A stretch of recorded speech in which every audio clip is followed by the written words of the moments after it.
We are now recording.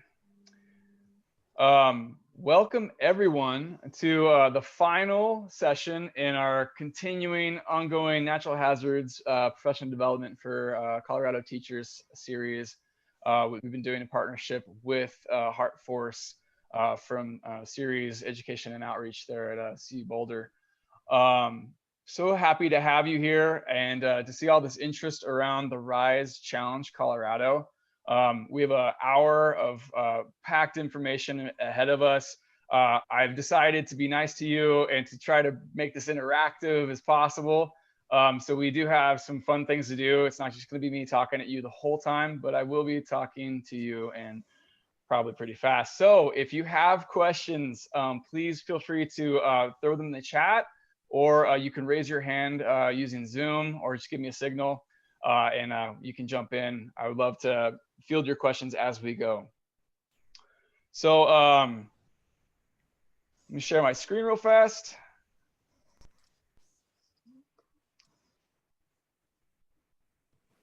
Please note, we're recording the session. This is going to be really helpful for folks who come in after you who are really interested in this program, and your questions and your interactions will be really beneficial to them and their learning. So thank you for feeling free with your questions. I'm Justin Zachrin, EarthForce Program Manager for the Colorado area. I have the great job of getting to work with teachers and their students to make change in community. EarthForce is all about environmental action civics. And we actually have crafted this great 6-step process for engaging students in environmental action projects in communities, solving community environmental problems. That has been a real pleasure for me to learn and grow with over the last 3 years of my position. Like I said, we do educator professional development and support. And that support looks like ongoing support from me one-on-one with teachers. We do formal PDs and series such as this, and series that we have coming up in the beginning of next year, as well as a building community network of teachers who are doing this kind of work and love to interact and talk to each other and learn from each other. So we also have classroom resources supporting this community-based problem-solving initiative challenge that we do. And our work really focuses on youth adult partnerships. So our resources are pretty heavy in that area, as well as action civics. I mentioned we are partnered with HeartForce this year for the RISE Challenge. They are with series Education and Outreach out of CU Boulder. If you haven't checked out the HeartForce curriculum for natural hazards education, it's fantastic. They have curriculum for middle and high school science classrooms. They do 1 to 6 week unit designs, all kind of encompassing the NGSS standards. They, like us, are really focused on this community resilience piece and getting students involved with the community in making communities stronger, safer, and more resilient. So today, what we'll be covering, we're going to be doing a quick overview of the RISE Challenge, get you guys kind of up to speed with this program and what it means for you and your students if you choose to take part. We're also going to be doing a quick community natural hazard discovery experience. I think it's always fun to think about this from a student's perspective, or even just the general population's perspective of like, what are our natural hazards? So we're going to do a little time looking at some tools and having a quick conversation about what our own risks are. We're going to go over educator resources, project example, and getting started, along with trying to field some of your questions as we go. So for me, the biggest thing that I hope that you will take away today is that students benefit from engaging meaningfully with relevant problems in their community that affect their lives. It's a robust benefit. It's not only an academic thing, it's a life skills thing. By taking part in these kind of group problem solving adventures, they learn how to become better citizens of their community. and become better adults eventually when they take those skills on as adults and do meaningful, great work. Students get to practice civic skills by interacting with natural hazard experts and stakeholders. That's gonna happen if you take part in this challenge. Students learn about natural hazard risk and how to be proactive in making their community safer, stronger, and more resilient. And finally, if I can move my bar here, students develop ownership and engagement of their academic work, their projects, and the community that they live in. So please, if you take anything away, take away these key points about the RISE Challenge and what we've seen over the last 3 years of doing it. So the mission of RISE Challenge is it creates a generation of citizens with knowledge, skills, and motivation to improve community resilience to natural disasters.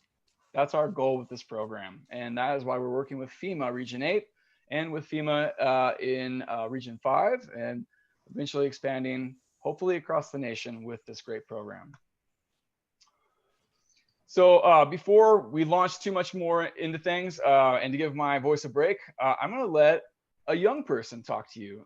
So this is a video that was put together by a team of students at Estes Park Middle School in 2019 as a result of them taking first place for the RISE Challenge Colorado. And they actually went on, they crafted this video for a presentation at the Association of State Floodplain Managers Foundation convention, where they got to speak in front of an audience of 1,000 experts in stormwater and flood control and share about their incredible program or incredible project up at Estes Park. So without any further ado, let's hear from them. Hi, my name is Carla and I'm a 6th grade student at Estes Park Middle School. I'm going to talk about a project some of my classmates and I have been working on this year. It's about protecting Estes Park, Colorado from wildfires and floods. Estes Park is a small town near Rocky Mountain National Park, so we get a lot of visitors from all over the world. Our town is surrounded by the national park and wilderness areas. Wildfires are always a concern, and our forests provide plenty of wildfire fuel. Although we get snowmelt each year, we are a drier area because we are on the eastern slope of the Continental Divide. The terrain here overall is rocky and dry. This project was not required for a class, but something we could do if we wanted. We've gotten a lot of help and have learned so much. For our project, we looked at environmental issues that could affect us here in Estes Park and in the national park. To decide on a topic, we brainstormed environmental issues that could affect us here in Estes Park. We then voted on a topic. We thought that wildfires was the biggest concern. Flooding was the second biggest concern. In this project, we have learned that wildfires and flooding are often connected issues. For example, the Thomas Fire in California was followed by flash flooding. In Colorado, following the High Park Fire in 2012, the next year we had flooding across the Front Range. After deciding on wildfire prevention as a topic, we tried to come up with solutions to this issue. We have met with firefighters, taken field trips around town to look at wildfire hazards, researched fire safety programs, and have interviewed an insurance agent and realtor. One of our solutions to this problem is to promote a national fire safety program called FireWise USA. FireWise USA gives homeowners ideas to protect their houses from wildfires. For example, there are different mitigation zones based on how wildfires spread.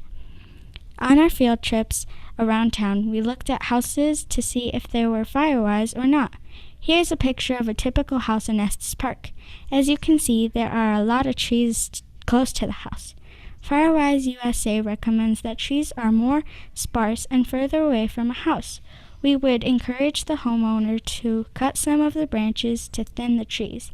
Another idea for this homeowner is to put some rocks or stones within 5 feet of the house and prevent fire from moving towards the house. Adding stones or rocks to the bottom of a house also can prevent fires from moving up. To learn about FireWise USA, we have built 2 model homes, one showing a FireWise property and the other shows a non-FireWise property. With the help of some firefighters, we are going to set these models on fire to hopefully show why using FireWise USA strategies can help homeowners protect their homes from wildfires. This summer, we will work with the Estes Valley Fire Protection District to help homeowners be more fire-wise. The fire department has interns who can visit homes at their request and give fire-wise suggestions. Then, depending on the task, some middle school and high school students will volunteer their time this summer to help people clean up their properties in order to become more fire-wise. We are hoping that our project goes beyond the summer. We think we can get a long-term student involvement. We believe that if our project catches on, we may just someday save our homes from being burned in a wildfire. We have learned through this project that preparing for natural disasters like flooding or wildfires takes a whole community working together. As students, we know that if we start now, we can make longer-lasting changes. Thank you.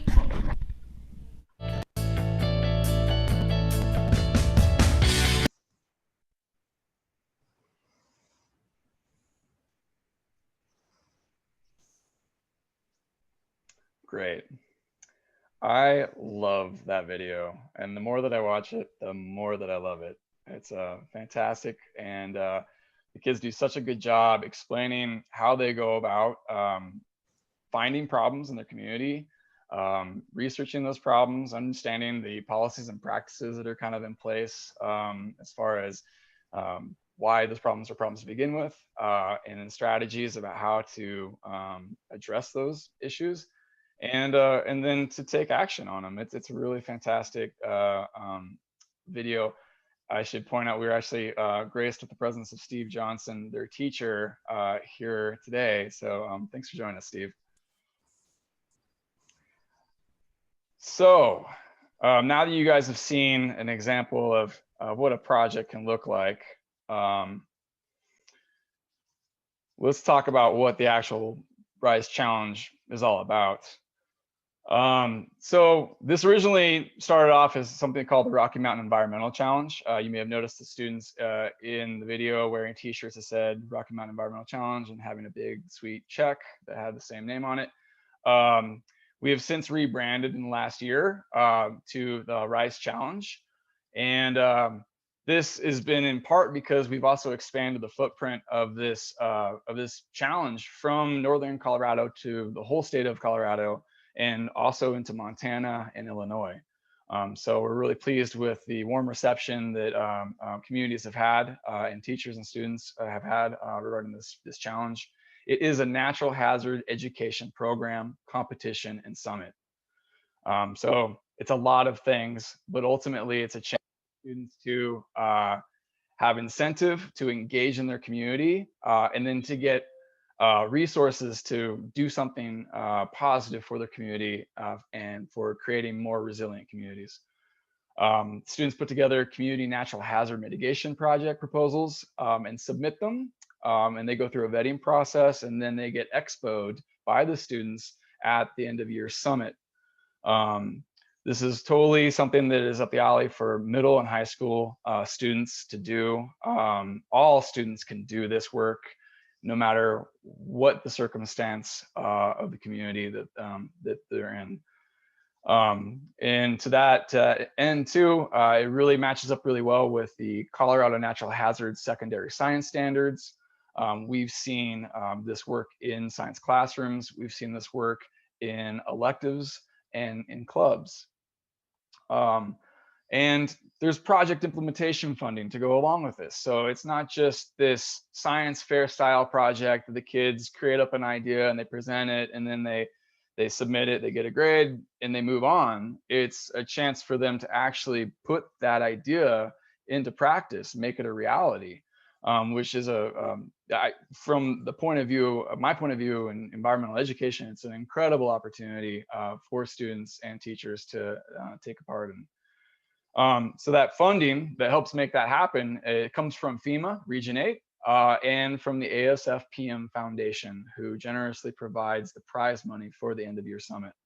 If you guys want to learn more about it, we have a link here for the Earth Force RISE Challenge page. I'll give you a general overview of the program as well.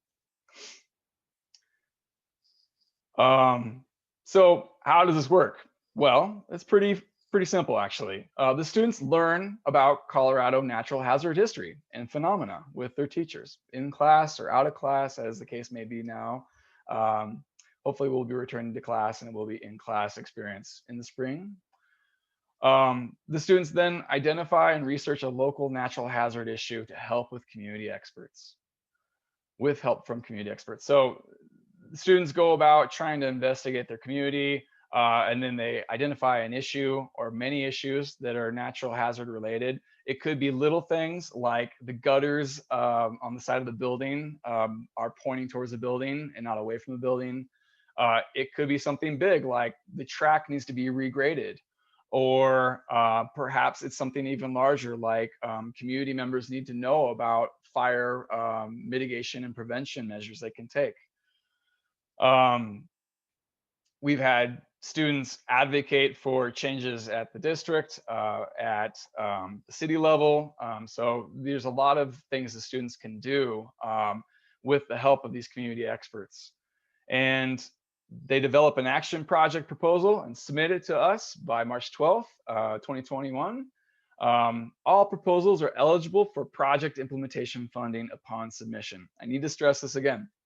If your students create a project idea, no matter how strong or weak, they're still eligible to implement it by simply turning in their project to us and asking for help. Students present their projects at a spring summit. We typically hold in May. This can be by way of posters and videos. We also do in person when we are able to be in person again. And it's a great event to have students expo their learning to a community of peers, stakeholders, school representatives, and their parents. Finally, there's about $3,000 in contest money for top projects that students can walk away with, that it's free and clear. It's something they can use however they want for their class or for their school. So project implementation is fantastic. This funding is available right now. As soon as we get a submission, we follow up with you and say, hey, great, this is great, this is a wonderful idea. How can we help you? Up to $1,000 is available for implementation, and additional is possible upon review. Of course, this is all kind of dependent upon the availability of funds as we go forward. EarthForce is responsible for purchasing materials and services for the projects. So to be clear, there's two pots of money. There's the prize money at the summit, which you guys walk away free and clear. But then there's the implementation money, which we actually help facilitate. We do the purchasing for you, and then that stuff gets delivered to your school or to your students to do their work. There is an implementation agreement required. It's a very simple agreement. It basically says, yes, we're going to use this money for a project that's related to a community natural hazard. Yes, we're going to document it. Yes, we're going to share it with you and let you guys share our pictures on social media, etc. And there is a request form for that implementation support available on our Rise Challenge Colorado page. You guys can just visit that page and find it there, or follow up with me later if you're interested about it more. So I've mentioned the summit. We're planning on a virtual event this year because of COVID on May 6th, 2021. We're still determining the time, what that's going to look like, what asynchronous and synchronous components are going to be a part of that. But this is a community showcase of student learning. And it's a chance to connect with stakeholders and experts, a time for peer-to-peer exchange with the students. So students are not just talking to adults, they're talking to each other. And this can happen in the form of videos and poster sessions. And then there's that prize money I had mentioned before. It's a great event. It's like, just like, it makes my year because it is such a fantastic event, and I look forward to this one. So that is like the quick and clean of the Rise Challenge. But I want to take a step back with everyone that's decided to join today, and share some thoughts and some tools and get you thinking about your own risks. So one of the first things I wanted to share with you was kind of some examples of tools that you can use for identifying community risks. There's a ton out there, and there's a lot of great tools that we actually have been collecting and we share on a resource page, which I'll get to a little bit later. But for right now, I wanted to take a look at this FEMA National Risk Index map. This just was given to me yesterday. It is a great resource. It is being shared with you now in the chat. I think I am going to, let's see here. Here we go. Hopefully you've taken that link and you've been able to follow it to the site itself. If you haven't done so, please take a moment to click on that link and visit the page, because I will be asking you to interact with this index. As you can see, this is a product of FEMA. And it's a pretty fascinating tool. Just on my brief time on it, it is a lot of information, but not so much that it's overwhelming for students, which can sometimes be the case with governmental database. But for our purposes and for our interest right now, I want you guys to take a look at this map, and I want you to determine where you're at on the map and what your greatest risk is. What's your greatest natural hazard risk to your community at the county level and at the census tract level? So take about 3 minutes and go ahead, look that up. And I'm going to do this as well, so we're not just killing time here. So I live in Aurora. Aurora. Okay. And as you can see, when we're on the counties tab, you can just plug in your address and it'll bring you down to a level where you can kind of see your community and learn more information about what's going on there. I actually find the county level layover here, overlay pretty interesting because Aurora, it seems like we have a less general risk than Denver does. And I can tell this by going to the legends and checking my layers. Okay, right now we're looking at risk. And on risk, it looks like Aurora is relatively moderate, which is fantastic. That makes me happy. I'm gonna sleep a little better tonight. But our neighbors just to the west in Denver are relatively high, which is pretty interesting to me. And that might be something that if I were a student, I would ask that question of like, why? Why is Denver different than Aurora? The communities aren't really that different. There's a little more urbanization going on in Denver, but these communities are very interconnected. What's going on there? I can also look at the expected annual loss. And according to the legends, my expected annual loss is pretty high. It's relatively high, which is funny. So I have moderate risk, but I have a high annual loss estimate. Probably because there's just a lot of development here.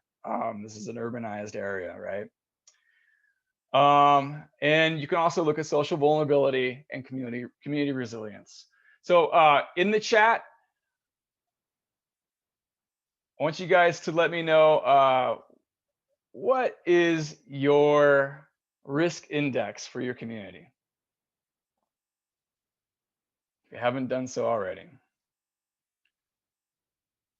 The other cool thing about this tool is that you can go to the census tract, and it takes a little bit to load because it's kind of a different format.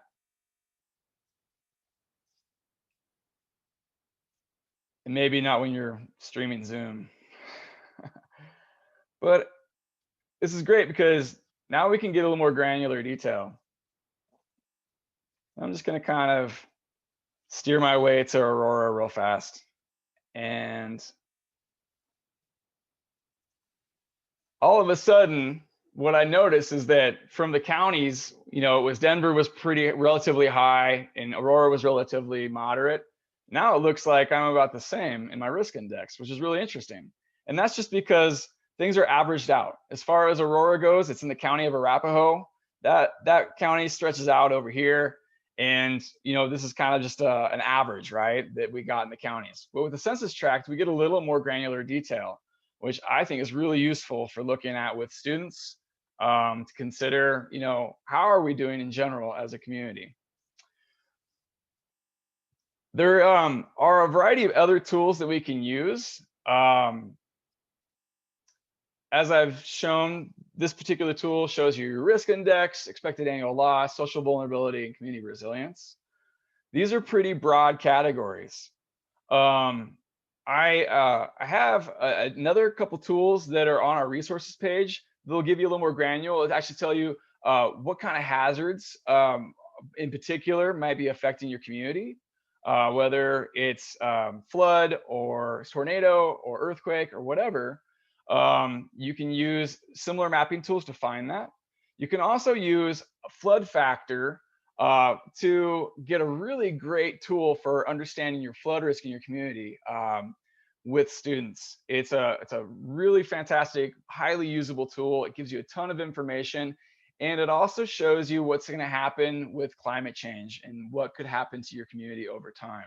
So that's being shared with you in the link. Please check that out when you have time. Okay. So out of curiosity, I just want to see real fast, what do folks say? Relatively moderate, okay.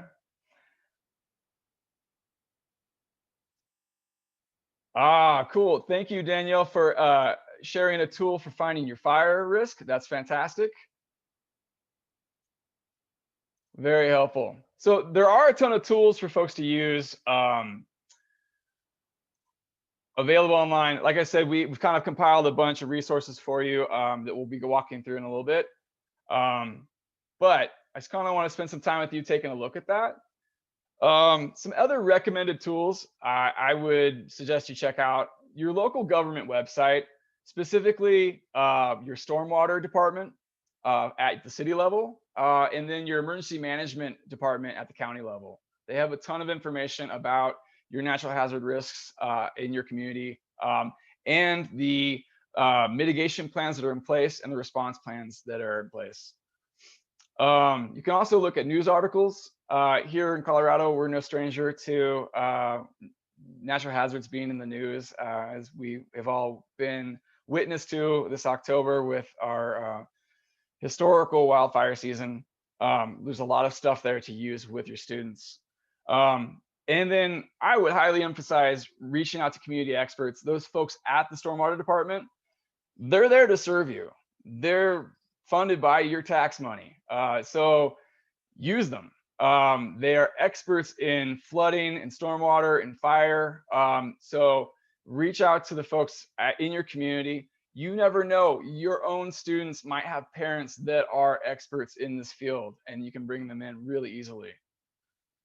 Finally, I recommend using a neighborhood or home risk inventory tool. Now, we have a couple that we've created at EarthForce that you can use, and they're made available on our resources page as well, which I'll be showing in a little bit. But there are inventories out there for students to use on their own independently at their own home and assess, what is going on at home?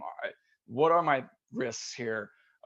Do I have a proper emergency preparedness kit? Do I have a flood issue that could be remedied? Does my neighborhood flood a lot? Why? Okay.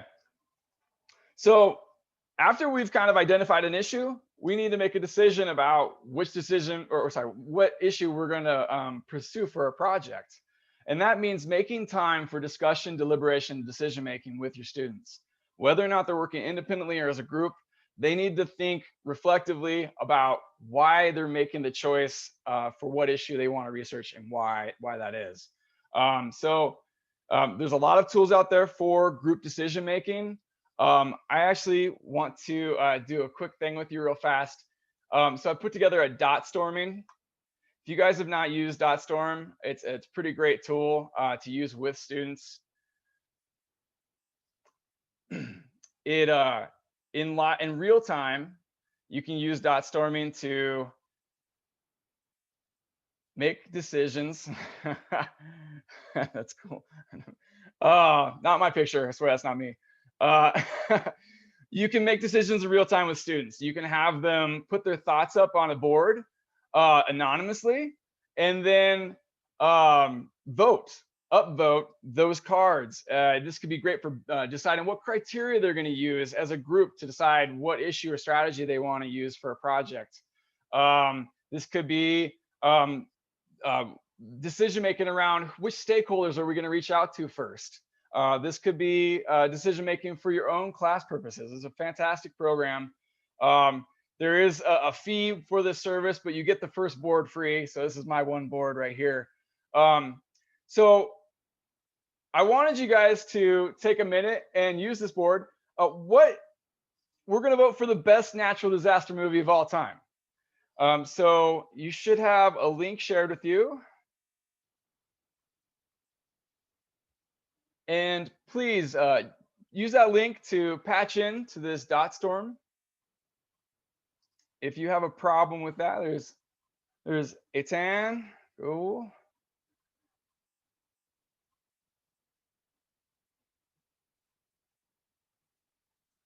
So let's see here. So you can just simply go up to the top here, add a card, and let me see here. What do I think is the best natural hazard story of all time? Oh boy, I should have thought about this a little more before I had a chance. I'm gonna steal an answer that I heard a little bit a while ago. I'm gonna add this. My vote's for 28 Days Later. I don't know if you checked that out. It's a zombie apocalypse movie. It's fantastic. That counts as a natural hazard, by the way. FEMA has a great resource around how to survive a zombie apocalypse. So just so you know, that's legit. Go ahead, throw your vote up there real quickly. And then we'll make a decision on which natural hazard disaster movie is the best of all time. Sharknado it's always there. It's always in the running.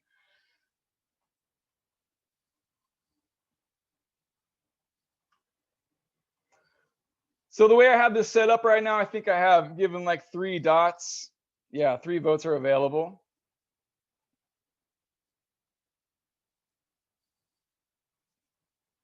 And the great thing is you can rank this by votes, so we'll sort them, but we'll let everyone get a chance to put a movie up real fast. If you can't think of a movie, that's okay. I understand. Twister. I'm gonna put that up.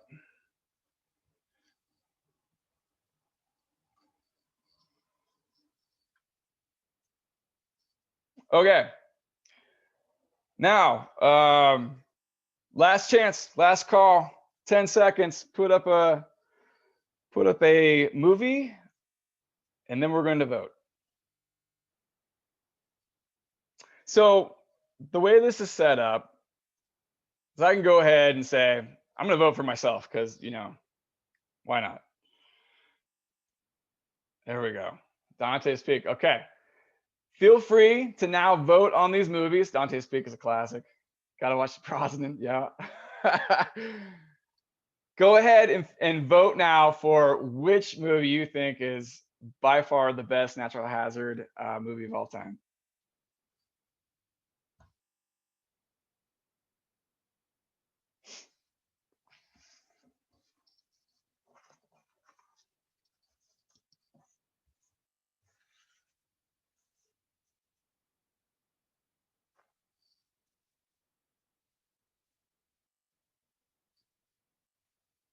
Okay.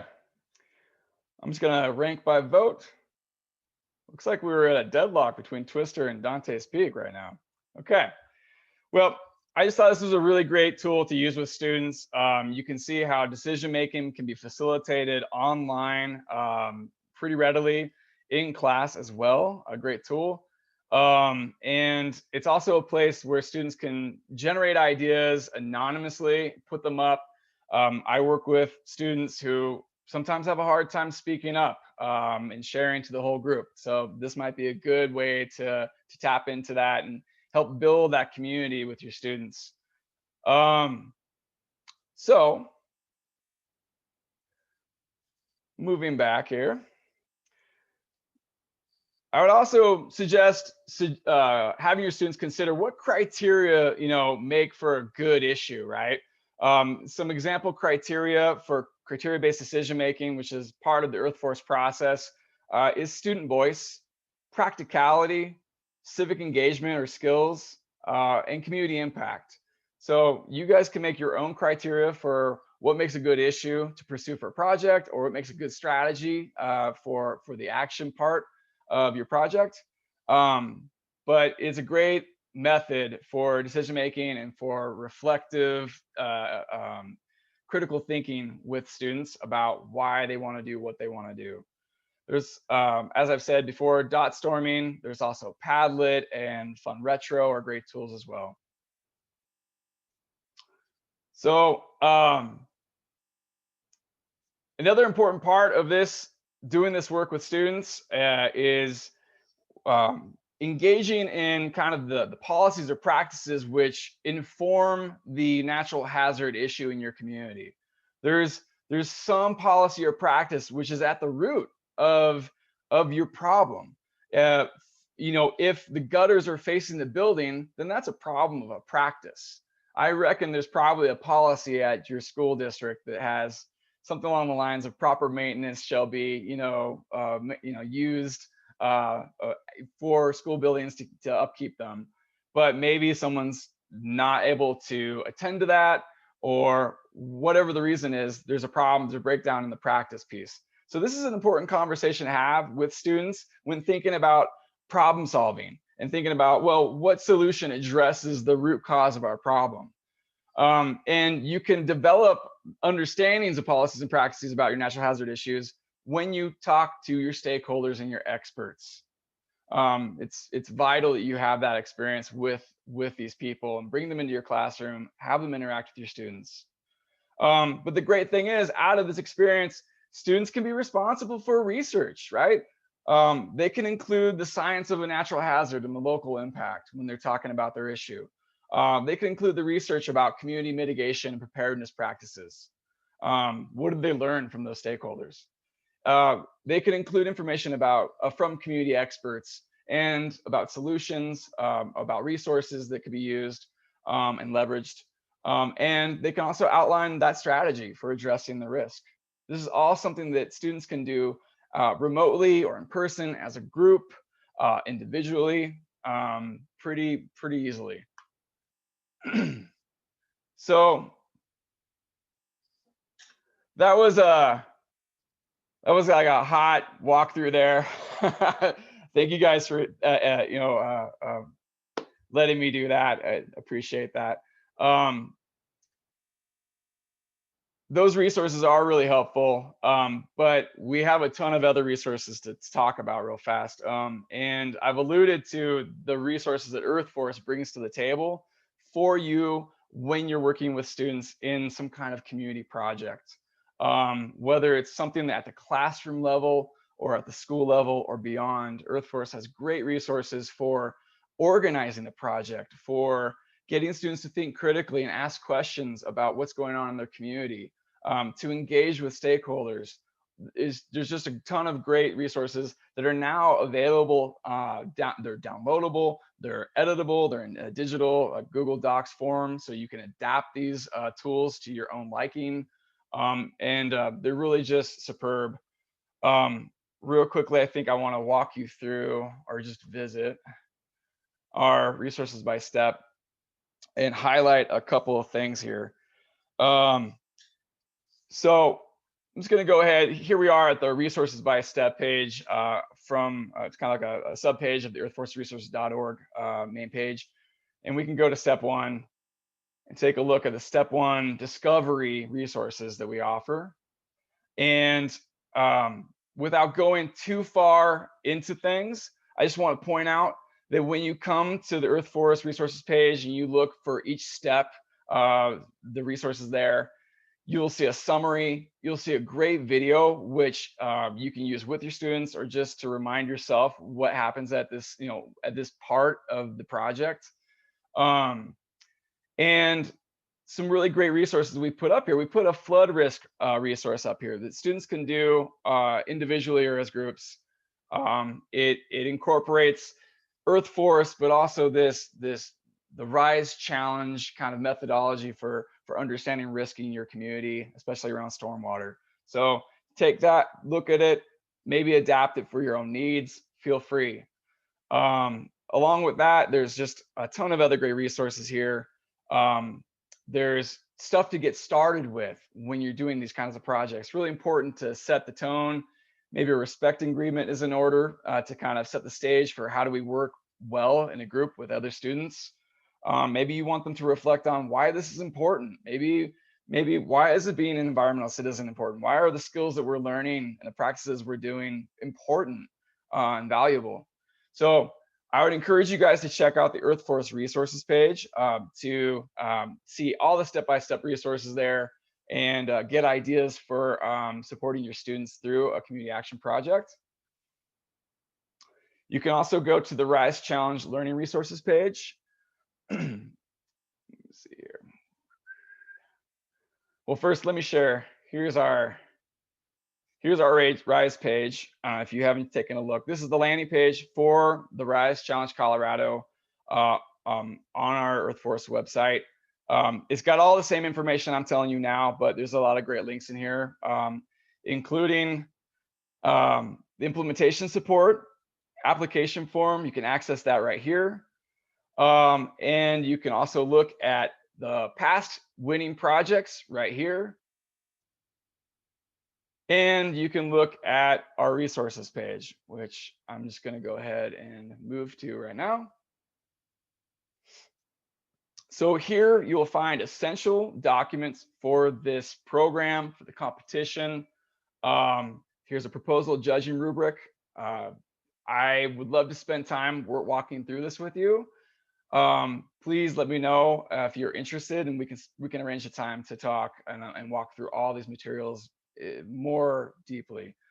We also have a writing guide, the registration form, of course, and the implementation support request form again, just in case you missed it the first time, as well as registration and proposal submission for the challenge, the May summit. We have a recommended timeline. I would say that timeline is pretty short considering COVID.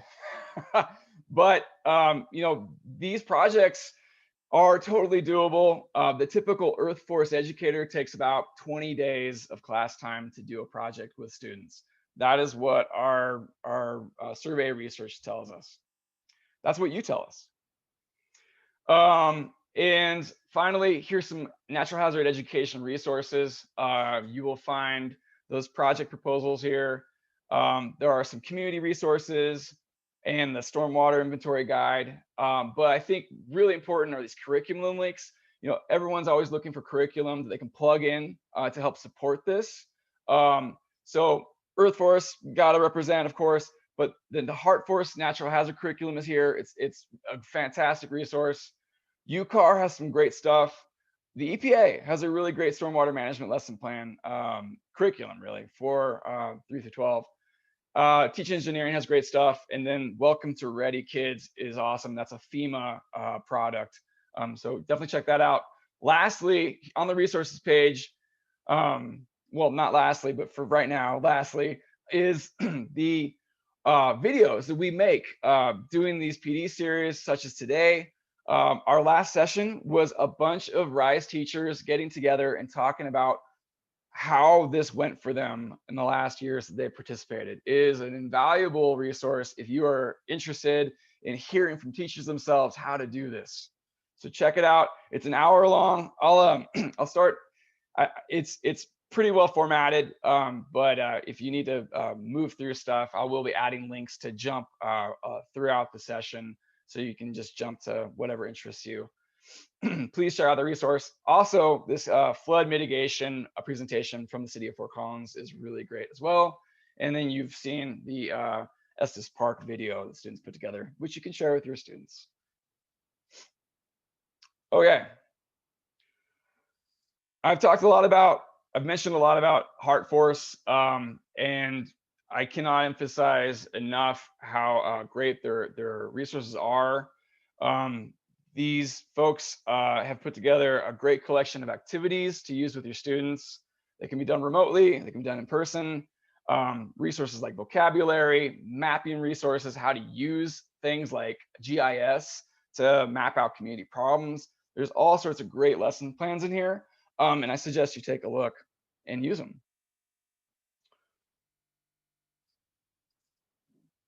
Okay. So getting started. That's everyone's question. You know, this is great, Justin. A lot of information. Wow, I'm gonna have to really chew this over.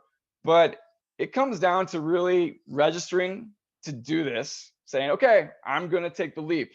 You know, it really just takes a simple commitment to be like, okay, I want to do something different. Now is the time. COVID has really opened up a window for educators to experiment in their classrooms, think differently about how they teach, and incorporate different elements that will engage students more. There's nothing like engaging with real people in the community in problem solving to do that. So make that jump, register, and then set up a time to talk with me, because we can go over what resources there are more deeply. We can talk about your timeline and planning, and I can be a great resource going forward for you in the classroom and out.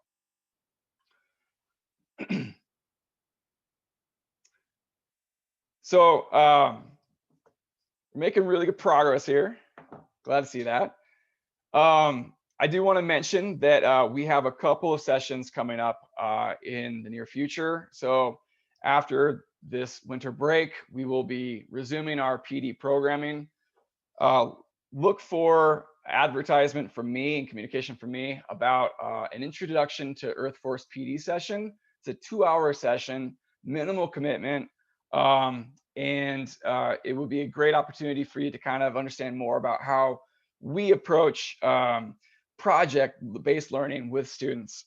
Excuse me. Also, we're doing a support session for existing EarthForce teachers, but maybe if you're curious about that and you're not an EarthForce teacher already, you can join us as well.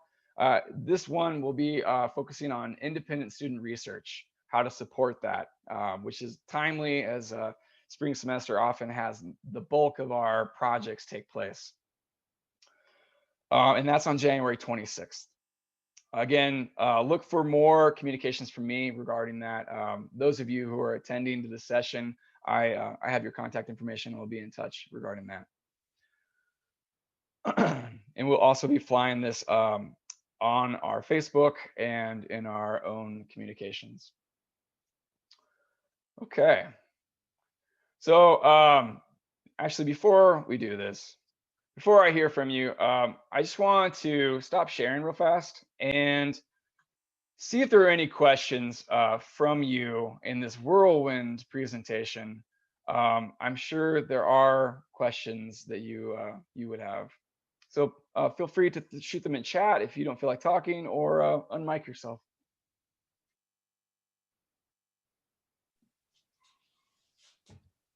Justin, I don't really have a question, but I think that EarthForce has really moved ahead a great deal in the last couple of years. The resources there are awesome now, and it's going to make it a lot easier for kids to recognize or see the step-by-step process, I think, than it was before. So I'm excited to give it another try and see if we can drum up some club type interest in a project this year. That's great, Steve. Thanks for that. Yeah, I feel like we've come a long way too. Yeah. Justin, I was looking at the registration form, and it just really asks for your name and your organization. I was wondering, that I'm working kind of with several groups, but is it possible to have two groups submit from the same school? Yes, it is actually. We definitely encourage, especially right now with COVID. I personally think that it's easier to have mini projects with small groups of students than it is to have one big group class project. Yes, you are absolutely allowed to submit as many proposals as you want from your group of students that you're working with. Again, I've mentioned that there's a rubric that we use for judging projects, and I haven't talked a ton about that, but um, each and every project we receive, if you want that project to be submitted to the competition side of things, it will go through a judging process with volunteer judges who are experts in their field, to identify the strongest projects for our culminating, a summit event, that it's like a battle of the student projects. It's great, where they can win that prize money. But regardless if you want to take part in the competition side of things, all our projects are open for implementation funding. So as I've said before, yeah, as many projects as you want, and they're all eligible for funding if you want to move forward with that. And that's that full $1,000. Up to $1,000. Of course, what we find is not everyone uses $1,000, and our funds. We don't have an infinite amount of funds, but we definitely will work with every group to provide funding and make those projects happen. Thanks. Any other questions?